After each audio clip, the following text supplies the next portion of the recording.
welcome. My name is Allison Bream, and I'm the CEO and founder of Virtual Corporate Wellness. Thanks for joining me today.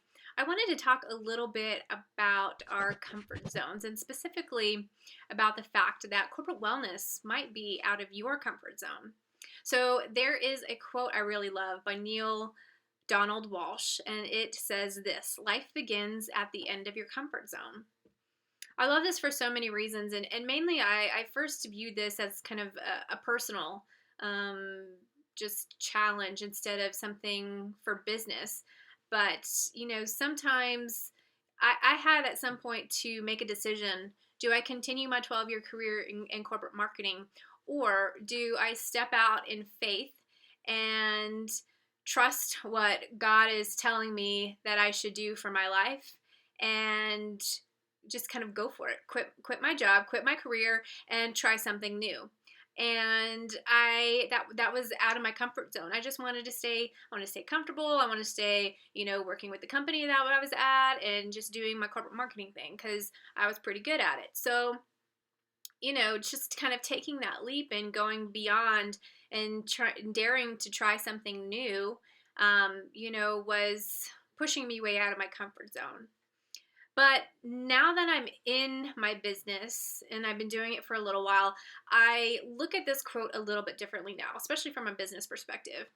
I think, especially if you are a human resources professional, your probably bread and butter, your expertise, that's probably in more benefits, payroll, recruitment, corporate culture, those items.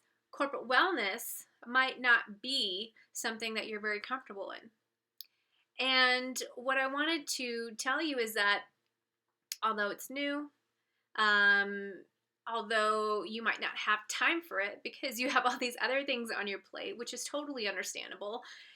Adding one more thing to your plate maybe might make you want to pull your hair out, which, hey, I totally get, been there.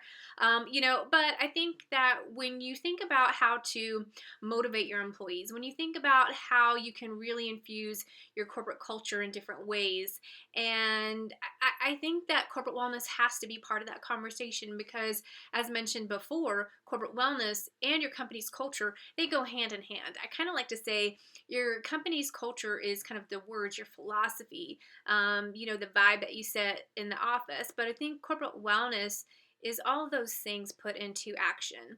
And I really think that, your wellness strategies, of course, you need to, prioritize your employees. That's really important here, but I really just think that you need to stretch yourself outside of, your comfort zone. And sometimes that's when your biggest break, your biggest impact could be. What could your impact be if you kind of added wellness strategies into the fold? And think about that a little bit. I'm not saying, that, you have to become a corporate wellness expert. Hey, that's why I'm here. Or, go check out my website. I want to have tips. I want to help you so that you can implement some of these ideas and techniques into what you're already doing.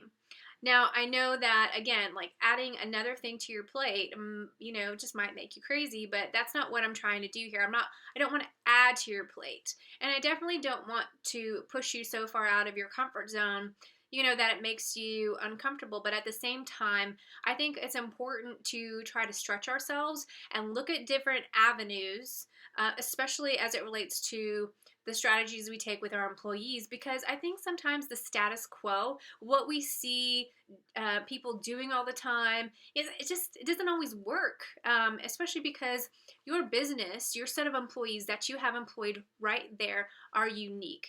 And so you need to customize a program that works for them. That means that as you move forward, as employees leave, that you're going to, need to maybe take stock again and relook at, your wellness strategies because you might need to change them, and you will and you should. But I think that ultimately wellness strategies should be, at the center of conversations, especially when you're talking about how to motivate your employees, how to inspire them, how to liven up or kind of take your company culture to the next level. wellness strategies need to be included. And I know that may seem uncomfortable. You might not feel, like you have a lot of knowledge there. But again, hey, that's why I'm here. I'm here to help you. So, definitely, stay in touch with me. Maybe email me at info@virtualcorporatewellness.com and let me know what you would like to know more about, so that I can make sure to provide that content for you here as well as on my website. So I hope this just kind of speaks to you in some way. I just really felt that, I needed to encourage you to kind of stretch out of your comfort zone a little bit and take another look at corporate wellness and how it can make a positive impact at your business. I want your company to be one of those best places to work. So subscribe to my YouTube channel or hop on over to my website at virtualcorporatewellness.com. Enter in your name and email address so we can stay connected and keep the dialogue going. Also, like I mentioned, email me at info@virtualcorporatewellness.com and give me feedback on what type of topics you want to learn more about so that I can make you feel more comfortable when it comes to corporate wellness. I take care and I hope to talk to you soon, and I will see you in the next video.